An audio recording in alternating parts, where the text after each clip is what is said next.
Bonjour tout le monde, bienvenue aux conférences Hermos, Hermos et Hercuspal en fait. Aujourd'hui, on a la chance d'avoir Isabelle Marcoux comme conférencière qui va nous parler de l'aide médicale à mourir et des critères d'accessibilité et surtout qu'est-ce qu'en pensent les intervenants en prévention du suicide. Alors, sans plus tarder, je lui cède la parole. Merci Isabelle. Ok, merci François. Est-ce que vous m'entendez bien? Oui. Oui, parlez plus fort. OK. Bonjour tout le monde.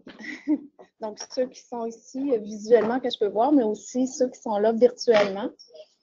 Alors, ça me fait plaisir aujourd'hui. Il y a comme un son. OK. Sinon, c'est comme fatigant de s'entendre. OK. Donc, ça me fait vraiment plaisir d'être parmi vous aujourd'hui puis de vous partager les résultats de cette étude qui a été réalisée auprès d'intervenants en prévention du suicide sur la question de l'aide médicale à mourir. Alors, avant de tomber dans le vif du sujet, je voulais vraiment vous expliquer pourquoi faire un projet de recherche auprès des intervenants en prévention du suicide sur la question de l'aide médicale à mourir. Alors, comment est-ce que... OK. Alors, d'où ça vient cette idée-là? Je pense qu'il faut comprendre un petit peu mon parcours, d'où je viens et comment j'ai été formée. En fait, j'ai commencé mes études, les études supérieures. Moi, je suis formée en psychologie communautaire. J'étais formée à l'UQAM. Et puis, c'est un programme combiné maîtrise-doctorat, donc de 6 ans. Et au moment où j'ai commencé le programme de doctorat, en même temps, il y avait un centre de recherche qui a été mis sur pied à partir de 1996, qui est le Centre de recherche et d'intervention sur le suicide et l'euthanasie, qui est situé à l'UQAM à Montréal. Donc, dernièrement, le CRIS, donc je l'ai nommé le CRIS, a changé de nom, mais ça, c'est un autre débat. Pas changé de nom, l'acronyme est toujours le même, mais le E, euthanasie, a dû être remplacé, étant donné les changements de loi en lien avec l'aide médicale à mourir. Alors, quand j'ai commencé à faire mes études, moi, je m'intéressais, entre autres, plutôt à la question de l'euthanasie, et j'ai décidé de faire mon doctorat sur ce sujet-là. Mais aussi, entre-temps, je faisais de l'assistanat de recherche, puis ensuite de la coordination de recherche. Il y avait beaucoup de financement dans le domaine de la prévention du suicide, donc j'ai beaucoup travaillé dans le domaine de la prévention du suicide en recherche. Il faut comprendre aussi que pour le centre de recherche, la majorité des chercheurs, c'est vraiment des chercheurs qui sont spécialisés sur la prévention du suicide, puis il y avait peu comme de communication entre les deux problématiques de l'euthanasie et du suicide. Alors ensuite, j'ai fait un stage postdoctoral aux Pays-Bas pour parfaire mes compétences dans le domaine de l'euthanasie. Et puis, le centre de recherche avec lequel j'étais là-bas, donc, faisait les grandes enquêtes aux Pays-Bas sur l'euthanasie et les autres pratiques médicales de fin de vie. Donc, quand je disais d'où je venais, puis que j'avais été formée aux crises, ils ne comprenaient pas le principe. Ils disaient, mais voyons, comment mettre deux problématiques comme ça dans le même centre de recherche, ça n'a rien à voir. Hein? Puis moi, je ben, ça n'a rien à voir. Oui, puis non. Tu sais? Je pense qu'il y a des choses différentes, mais il y a des éléments qui se recoupent quand même. Et donc, petit à petit, ensuite, ben, il y a eu la commission Mourir dans la dignité, donc qui a été mise sur pied à partir de 2009, justement, pour réfléchir sur est-ce qu'on, dans le domaine de la fin de vie, on ouvrira à d'autres types de pratiques, dont l'euthanasie, le suicide assisté. Puis, à ce moment-là, donc, il y a eu une première consultation qui a été faite auprès d'experts, puis des gens d'associations, des gens dans le domaine. Et à ce moment-là, l'Association québécoise de prévention du suicide a soumis un mémoire, okay, pour dire, ben voici, nous, qu'est-ce qu'on pense de ça. Ça, c'est vraiment juste un petit extrait, mais c'est pour vous mettre en bouche. Okay? Donc, à ce moment-là, la QPS dit « La QPS n'a pas de position ferme sur le débat de la fin de vie et des aides à mourir, parce qu'à ce moment-là, on savait, c'était l'euthanasie, suicidacité, comme ils ont pris le terme global. Elle est à l'écoute des arguments des autres partenaires, mais sa réflexion est jalonnée de questionnements. Okay? Et un des questionnements principaux, c'est comment s'assurer que l'euthanasie et le suicidacité, s'ils sont légalisés, ne contribuent pas à renforcer l'idée collective que se donner la mort est une solution acceptable à la souffrance. Okay? Parce que, justement, pour le domaine de la prévention du suicide, l'élément qui est commun, c'est qu'on soit en fin de vie ou pas, si on veut mourir, c'est qu'on veut mettre fin à une souffrance et la façon de mettre fin à cette souffrance-là, c'est la mort. OK? Donc, sans tenir compte du contexte, bien sûr. Alors, suite au dépôt du projet de loi qui a été proposé par la Commission, donc en 2012, donc la QPS a soumis un autre mémoire pour faire des recommandations. Donc, parmi ces recommandations-là, il y avait renforcer le caractère exceptionnel du recours à l'aide médicale à mourir. Donc, en réservant explicitement l'aide médicale à mourir aux personnes en fin de vie, en offrant tous les autres moyens possibles pour soulager la souffrance, en s'assurant que la demande de mourir ne soit pas générée par un trouble mental, en accordant une place importante à l'ambivalence qui entoure le désir de mourir. Ensuite, il y avait d'autres recommandations, communiquer de manière appropriée pour prévenir les ambiguïtés du message, prendre soin de ceux qui restent et documenter les retombées sociétales de la nouvelle loi. Donc, il y a eu ça, puis la même année, en fait, pendant la semaine de prévention du suicide, j'avais été invitée à donner un genre de conférence atelier d'une demi-journée sur la thématique de l'euthanasie, l'aide médicale à mourir, etc. Et donc, il s'appelait « Vouloir mourir quand on est atteint d'une maladie grave et incurable, prévenir et ou accompagner ». Donc, j'avais comme ouvert un peu le débat avec eux. Et à cette occasion-là, je me suis rendu compte qu'il y avait vraiment un intérêt de la part des intervenants en prévention du suicide sur cette question-là et aussi un malaise sur comment se situer par rapport au suicide en général. Alors, juste pour mettre en contexte, quand même, l'euthanasie suicidacité, dans la majorité des pays, ce sont des pratiques qui sont illégales.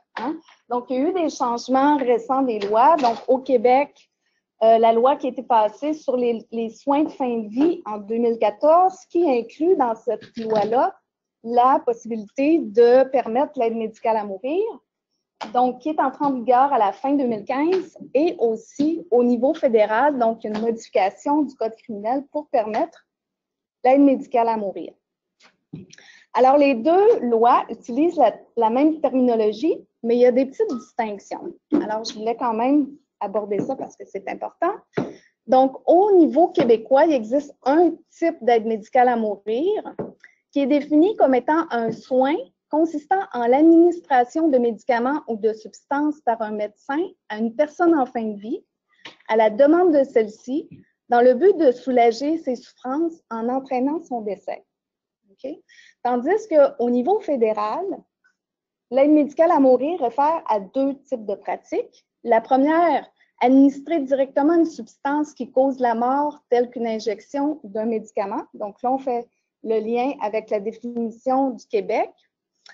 Et aussi, sur le site du gouvernement, donc on dit qu'on réfère à la littérature internationale, donc qui réfère à une euthanasie volontaire. Et aussi, donc au niveau fédéral, il y a la possibilité de donner ou de prescrire un médicament qui est auto-administré afin de causer la mort. Okay? Donc là, ici, on parle du suicide médicalement assisté. Au niveau des critères d'admissibilité, la majorité des critères sont similaires pour les deux lois, mais grosso modo, il y a dans les conditions quelques distinctions. Au niveau québécois, donc on utilise la terminologie de maladie grave et incurable, et donc il y a l'élément de fin de vie qui est indispensable pour pouvoir avoir accès à l'aide médicale à mourir. Au niveau canadien, donc on parle de problèmes de santé graves et irrémédiables et qui comprend une maladie, une infection ou un handicap.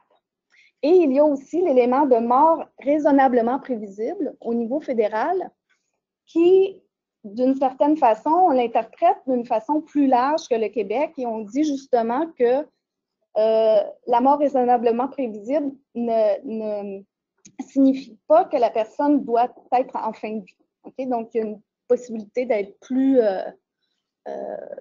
c'est ça, donc plus large dans l'acceptation.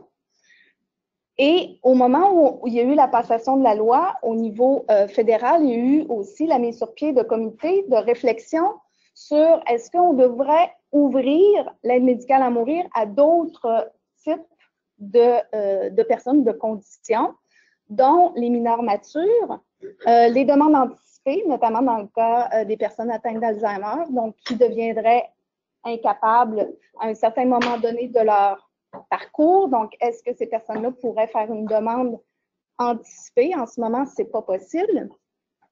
Et finalement, l'élément de maladie mentale. Donc, est-ce qu'on devrait accéder à une demande pour des personnes atteintes de maladie mentale? Donc, si on regarde la littérature internationale, je vais prendre juste une petite gorgée. Donc, je vais vraiment rapidement, mais grosso modo, quand on regarde les attitudes, ce qu'on voit, c'est que, de façon générale, la population, les personnes qui sont malades vont être plus favorables que les personnes qui travaillent dans le domaine de la santé, les professionnels de la santé. OK? Et bon, ça s'explique quand même bien parce que les professionnels de la santé, en général, c'est ceux qui vont devoir poser le geste. Hein? Ou soit prescrire, ou soit de le faire. Alors, il y a cet élément-là à tenir en compte. Et aussi, ce qu'on s'aperçoit, c'est que, justement, les attitudes divergent selon la condition du patient. Donc, en général, plus la personne va être proche de la mort, va être en fin de vie, plus les gens vont être favorables à ces conditions-là. Aussi, un des éléments qui est important quand on fait de la recherche dans ce domaine-là, c'est au niveau de la méthodologie, c'est la façon dont les questions sont formulées. Hein? Donc, il y a parfois, dans les termes qu'on va utiliser, soit de présenter les choses de façon un petit peu plus positive ou plus négative, qui peuvent influencer indûment le répondant. Donc, il y a cet élément-là, mais aussi beaucoup, si on utilise une terminologie comme par exemple l'euthanasie ou l'aide médicale à mourir, bien, dans la tête de la majorité des gens, on n'a pas tous la même définition de ce que c'est. Puis moi, quand j'avais fait ma thèse de doctorat, c'est un élément que j'avais étudié, c'était qu'est-ce que ça réfère pour les gens, le terme euthanasie. Hein? Puis ça montrait que l'arrêt de traitement, de l'abstention de traitement, tout ça, pour bien des gens, c'était tout de l'euthanasie et que ça influençait leur réponse au sondage d'opinion. Okay? Donc, c'est important, quand on fait des recherches là-dessus, d'utiliser des questions qui sont descriptives. Hein? Donc, on décrit le geste qui est fait, comme ça, tout le monde comprend la question de la même façon. Et donc, quand j'ai regardé dans la littérature, bien sûr, il n'y avait pratiquement rien, ou on peut dire rien, qui était fait avec des intervenants en prévention du suicide, justement parce qu'on considère que ça ne les touche pas probablement, ou il n'y a pas nécessairement de lien, ou on a un malaise à penser que peut-être il y a un lien entre les deux. On avait trouvé, entre autres, une étude qui avait été faite avec des personnes qui avaient reçu une formation, mais pas du monde qui avait vraiment de l'expérience comme intervenant en prévention du suicide. Alors, cette étude-là, de façon générale, notre objectif, c'était de connaître les attitudes et expériences des intervenants en prévention du suicide dans le contexte particulier d'une personne atteinte d'une maladie grave et incurable et qui désire mourir prématurément. Okay? Donc, il y a différentes questions qu'on a posées dans le cadre de cette étude-là, mais pour la présentation d'aujourd'hui, ce que je vais vous présenter, c'est comment est-ce que les intervenants en prévention du suicide se situent selon les conditions du patient. Et donc, là, on a utilisé des conditions en lien avec des critères d'admissibilité soit actuelles, soit discutées, soit peut-être un jour, etc. Et quels sont les facteurs qui sont associés à ces attitudes? Donc, on a fait une étude transversale vers la fin 2016, c'est à peu près un an qu'on a terminé. Donc, ça peut paraître long, mais quand on fait de la recherche avec des mini-budgets, c'est pas toujours facile de sortir vite des résultats. Alors, pour être participant, donc, il fallait être âgé de plus de 18 ans, être capable de parler français parce que notre questionnaire était en français, mais de toute façon, en prévention du suicide, la majorité sont francophones pour les centres de prévention du suicide. Et donc, agir à titre d'intervenant en prévention du suicide, soit à titre de salarié ou bénévole pour un des centres de prévention du suicide à travers la province. Alors, on a recruté de deux façons, puis ça, c'était comme vraiment, pardon, un des éléments un peu complexes là, de l'étude, c'est que on a obtenu par le biais de l'Association québécoise de prévention du suicide une liste des personnes qui avaient été formées pour recevoir la formation provinciale. Donc, on n'avait pas le droit de contacter directement comme les CPS, les directeurs généraux, demander les noms, les adresses, etc. Donc là, on a pu obtenir par ce biais-là, mais en même temps, on ne savait pas, est-ce que ces personnes-là ont reçu la formation? Est-ce qu'ils sont toujours des intervenants en ce moment? Est-ce qu'ils correspondent toujours aux critères d'inclusion? Donc ça, c'est un petit peu plus complexe. Et on savait aussi que ce n'était pas tout le monde qui avait reçu cette formation provinciale. Donc, ce qu'on a fait, c'est qu'on a envoyé une affiche au centre de prévention du suicide pour leur demander de le mettre, de l'afficher dans leur centre. Alors, on a réalisé l'étude avec un questionnaire en ligne. Ce questionnaire-là était inspiré, en fait, au départ de mon projet de thèse, où moi, j'avais mesuré les attitudes de la population sur la question de l'euthanasie. Donc, on a fait certains ajustements sur les questions et aussi ajouté des conditions en lien avec la loi. Donc, il y avait 5 scénarios. Un scénario sur la fin de vie, un sur la maladie grave et incurable, un sur le handicap grave et incurable, un sur le trouble mental et un autre sur le fait d'être très âgé, mais ne pas être en fin de vie, qui est une condition qui est très débattue aux Pays-Bas depuis plusieurs années. En fait, on dit, est-ce que quand quelqu'un est tanné de vivre, puis il considère qu'il a fait une bonne vie, est-ce qu'on considère que c'est acceptable de pouvoir avoir de l'aide d'un médecin pour mettre fin à ses jours dans son texte-là? Alors, on s'est dit, ben, on va l'ajouter pour voir qu'est-ce qu'en pensent les intervenants en prévention du suicide. Donc, on a pré-testé le questionnaire en ligne. On a fait 2 tours, autant au niveau de la compréhension des questions que de comment fonctionnait le questionnaire en ligne. Et ensuite, on a aussi recueilli des informations au niveau des caractéristiques sociodémographiques et des expériences des intervenants auprès de personnes qui souffrent d'une maladie grave et incurable et qui veulent mourir. Alors, qu'est-ce qu'on a observé? Donc, notre échantillon, donc presque la majorité sont des femmes, donc 79% des participants sont des femmes, la moyenne d'âge de 35 ans, donc ça va de 21 ans jusqu'à 66 ans. La majorité ont une scolarité d'université, donc un diplôme complété d'université. Et élément important, puis j'ai mis en rouge, c'est que dans les études, notamment sur les attitudes ou l'opinion, le facteur qui est le plus déterminant, qui permet de départager, c'est en lien avec la religion. Alors, nous, on a posé la question, est-ce que, bon, vous identifiez à une religion en particulier? Donc, plus de la moitié ont dit qu'ils s'identifiaient à aucune religion ou qu'ils étaient athées.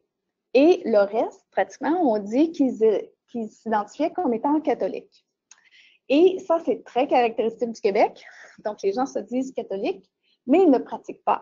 Hein? Ce qui explique que quand on regarde pour la pratique religieuse, en fait, la question est posée parmi ceux qui s'identifient à une religion, hein, on voit que le 2/3 ne pratiquent pas vraiment la religion, ou peut-être ils vont pour un baptême ou Noël, ou je ne sais pas. Alors, qu'est-ce que ça veut dire en réalité? C'est qu'ici, pour les gens qui s'identifient comme étant catholiques, en réalité, ils sont comme un peu les personnes qui se disent athées ou d'aucune religion. Hein? Donc, ça va expliquer, vous allez voir les résultats qu'on a obtenus après.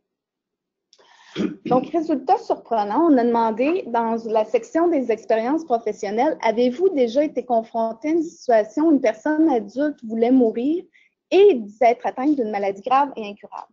76% des intervenants en prévention du suicide ont dit oui. Et donc, on a demandé en moyenne dans la dernière année combien de fois ça vous est arrivé, pour ceux qui avaient répondu. Donc, il y avait une moyenne de 5 fois par année. Et ça allait de 0 jusqu'à 95 fois. Donc, on peut voir qu'il y avait certaines personnes c'est une situation qui est récurrente. Hein?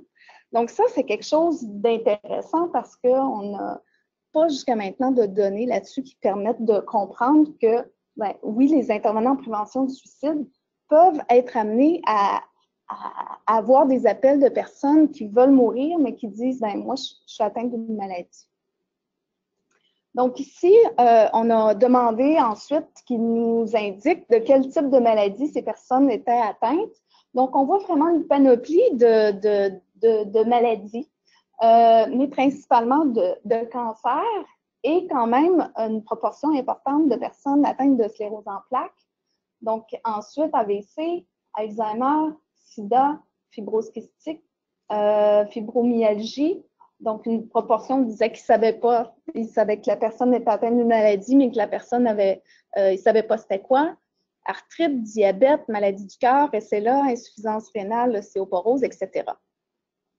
Donc, ça, c'est quand même des informations intéressantes, puis éventuellement, peut-être de regarder dans la littérature les comparaisons entre justement les facteurs de risque associés au suicide et certaines maladies où on considère qu'il y a un plus haut taux de risque de suicide. Ces choses-là, c'est juste sur la mémoire des intervenants? Oui, c'est ça, tout à fait. Donc, ça n'avait pas été pris comme s'il y avait... Non. Non, c'est vraiment juste de mémoire, selon eux, de quoi ces personnes-là étaient atteintes. Probablement aussi que, même si ça... On voit 76% ont eu cette expérience-là. Mon impression, c'est que c'est quand même une expérience qui les marque, hein, donc qui se rappellent probablement assez bien qu'est-ce qui s'est passé.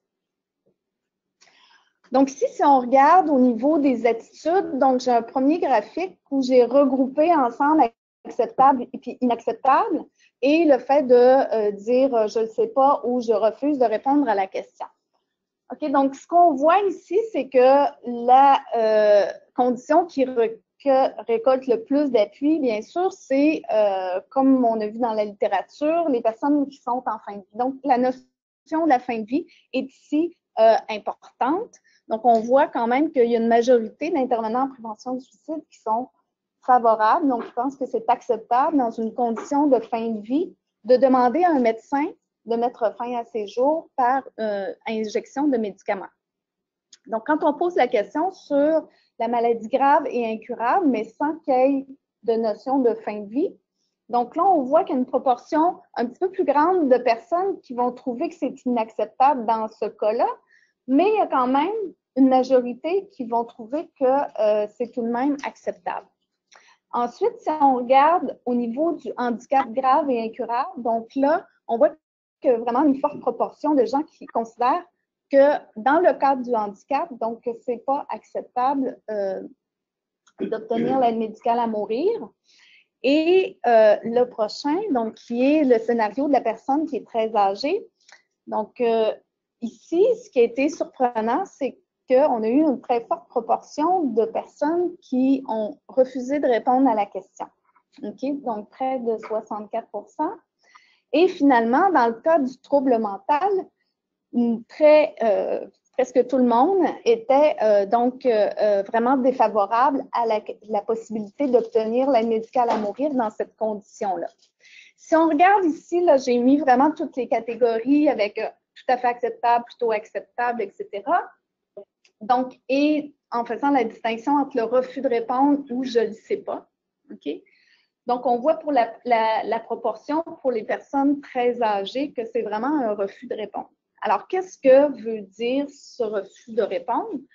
Je ne peux pas l'expliquer et éventuellement, ce serait intéressant si à la fin, il y a des gens qui veulent proposer des interprétations parce qu'il y a quand même le réseau de prévention du suicide qui a été invité, en tout cas, à participer, à écouter la présentation. Sinon, c'est ça. Ce qu'on voit quand même, c'est que la majorité vont quand même pour la fin de vie puis la maladie incurable, se retrouver dans des positions qui ne sont pas extrêmes, qui sont plutôt milieu, soit plutôt acceptables ou plutôt inacceptables. Mais quand même, pour la fin de vie, ce qu'on voit, c'est qu'il y a une proportion quand même qui dit que je ne le sais pas, si je pense que c'est acceptable, et donc, dans le cadre de la maladie grave et incurable, donc il y a une proportion où les gens considèrent que c'est totalement inacceptable, ce qu'on n'a pas pour la fin de vie. Il n'y a personne qui a dit que c'était totalement inacceptable dans le contexte de la fin de vie. Alors, ça, c'est juste pour faire une petite comparaison. Quand j'ai fait mon étude en 2003, j'avais posé la question à la population sur la condition de la personne très âgée, juste pour vous montrer que le refus de répondre était 1,7% à cette question-là il y a plusieurs années auprès de la population, tandis qu'ici, elle était de 62,9%. Ensuite, quand on regarde les facteurs qui sont associés aux attitudes, donc, vous voyez qu'il n'y a pratiquement rien qui ressort, qui permet de départager ceux qui sont favorables de ceux qui sont défavorables. Le seul élément qui est ressorti, c'est dans la condition de la maladie grave et incurable, ceux qui disent avoir de l'expérience avec quelqu'un qui veut mourir dans un contexte de maladie grave et incurable, donc exactement dans cette même condition-là, sont moins favorables à l'euthanasie, à l'aide médicale à mourir dans cette condition spécifique. OK?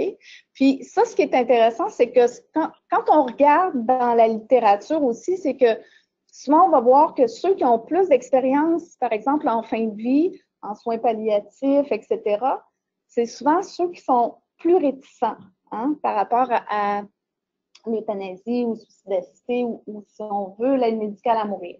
Donc, éventuellement, parce que quand on a posé la question, on l'a posée seulement dans le cadre d'expérience, dans le cas de quelqu'un qui disait être atteint d'une maladie grave et incurable. Donc, si on avait posé la question dans le cas de quelqu'un en fin de vie, dans le cas de quelqu'un qui souffre de handicap grave et incurable, etc., peut-être qu'on aurait aussi trouvé des éléments ici. Donc, bref, c'est une piste pour le futur.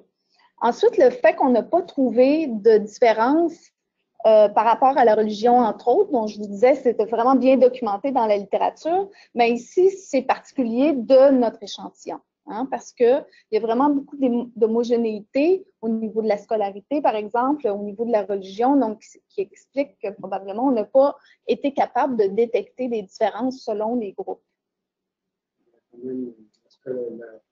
L'aspect religieux, c'était 50-50, donc c'est pas homogène.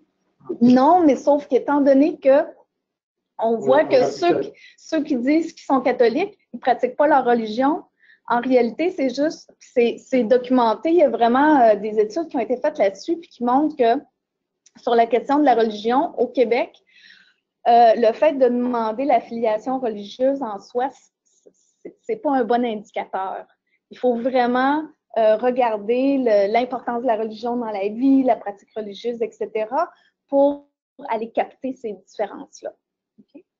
Ensuite, j'ai essayé de voir, est-ce qu'il y a une différence entre ceux qui n'ont pas répondu au scénario pour les personnes très âgées, sur le fait de ne pas répondre ou de répondre au scénario.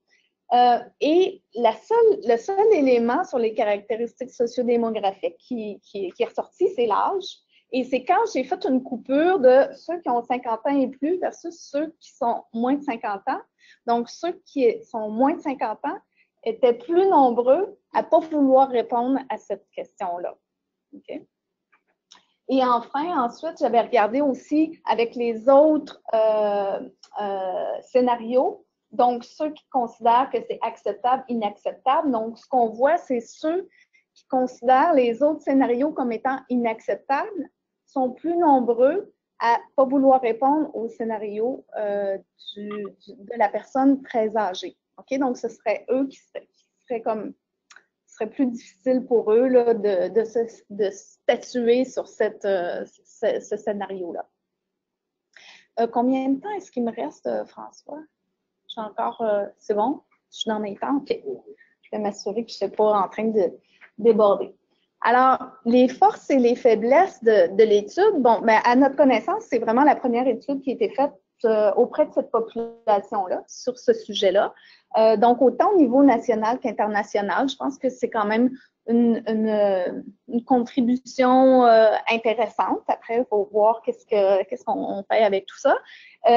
Aussi, c'est ça. Ce qu'on voit, c'est vraiment que les intervenants en prévention du suicide ont de l'expérience avec des gens qui disent vouloir mourir, mais qu'en même temps, ils sont atteints d'une condition de maladie grave et incurable, donc ils peuvent être admissibles à la loi. Donc, en fait, ce qu'on se dit, c'est que les intervenants en prévention du suicide pourraient avoir un rôle à jouer dans le parcours de certaines personnes. C'est sûr, c'est pas tout le monde qui va appeler un centre de prévention du suicide qui pense à l'aide médicale à mourir, mais oui, certains peuvent y penser et se référer à un centre de prévention du suicide.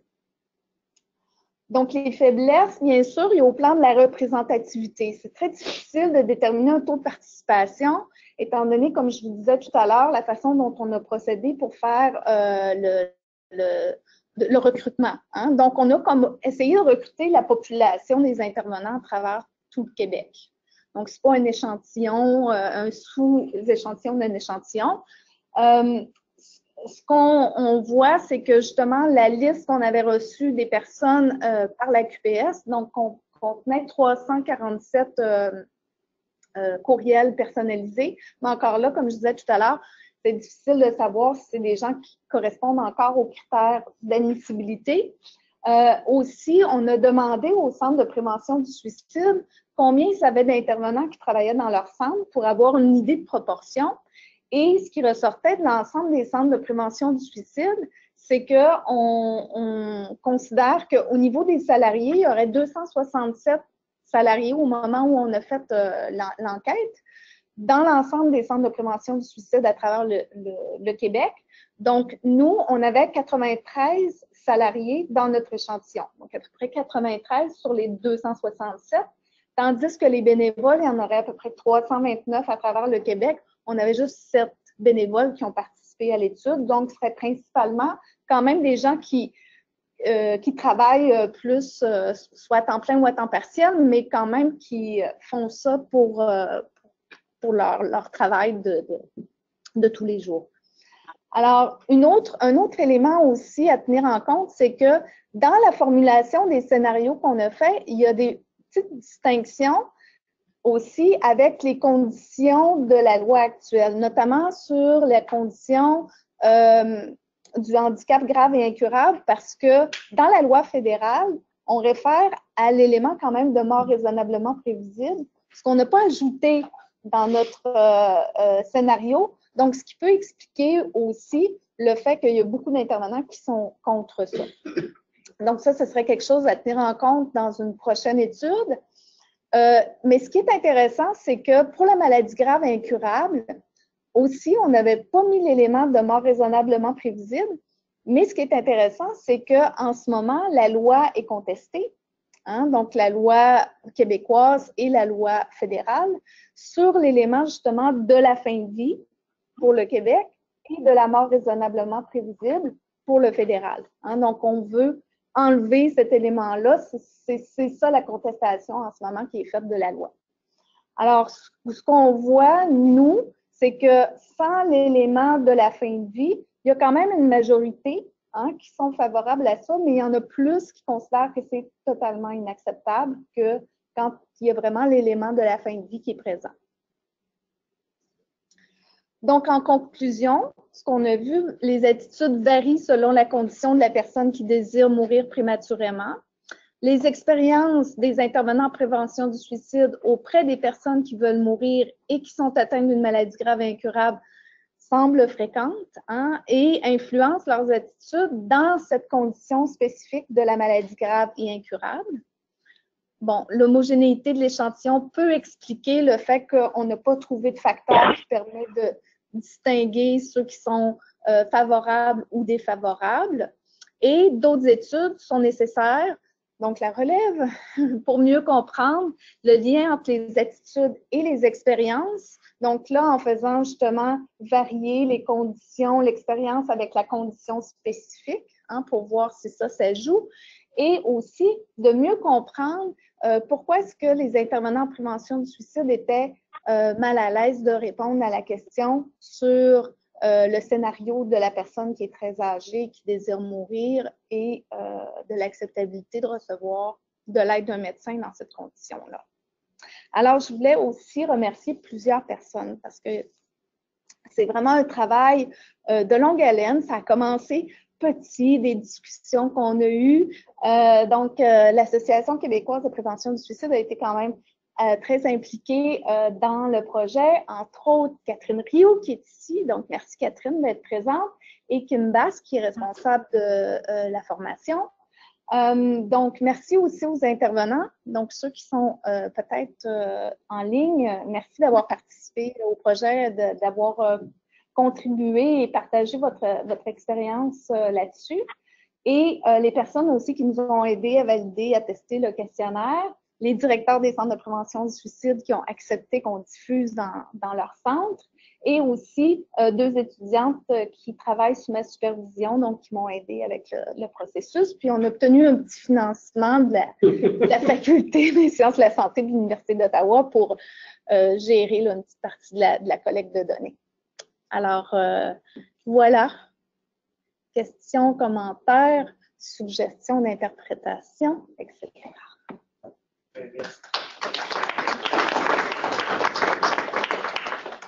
Merci beaucoup, Isabelle, pour cette excellente conférence. Si vous avez des questions, on va commencer à distance. Donc, si vous avez des questions, ouvrez vos micros et allez-y, gênez-vous pas.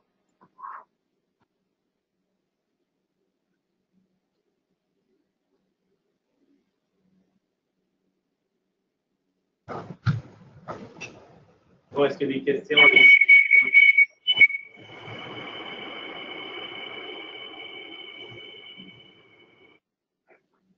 Questions ici à l'autre? Gina. Gina. L'important, c'est de parler fort. Ah, ok.